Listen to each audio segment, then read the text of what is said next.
চলছে রোজার মাস, আর সাথে সেহরি এবং ইফতারে অতিরিক্ত পানি খাওয়ার প্রতিযোগিতা। সেহরির সময় আমরা না বুঝেই অতিরিক্ত পানি পান করে থাকি, আর এতে অনেক ধরনেরই সমস্যা হতে পারে।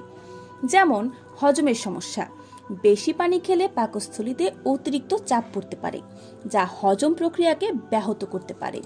বারবার প্রস্রাবের চাপ, শরীর স্বাভাবিকের চেয়ে বেশি পানি গ্রহণ করলে কিডনি দ্রুত সেই পানি বের করে দেয়, ফলে বারবার প্রস্রাবের চাপ হতে পারে।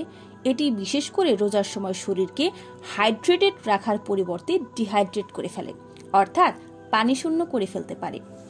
ইলেকট্রোলাইট ব্যালেন্সের ব্যাঘাত, অতিরিক্ত পানি শরীর থেকে প্রয়োজনীয় লবণ ও খনিজ পদার্থ বের করে দিতে পারে, যা দুর্বলতা, মাথা ঘোরা বা বমি বমি ভাব সৃষ্টি করতে পারে।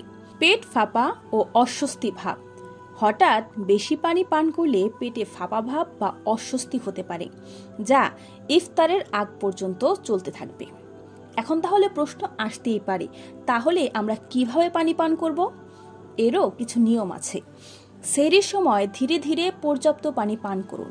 খাবারের সঙ্গে অতিরিক্ত পানি না খেয়ে খাবারের আগে বা খাবারের পরে পানি পান করুন।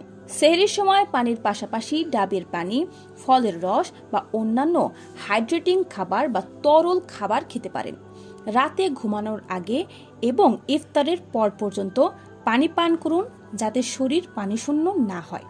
অর্থাৎ ইফতারের পর থেকে পর্যায়ক্রমে অল্প অল্প করে পানি সেহরি পর্যন্ত পান করুন।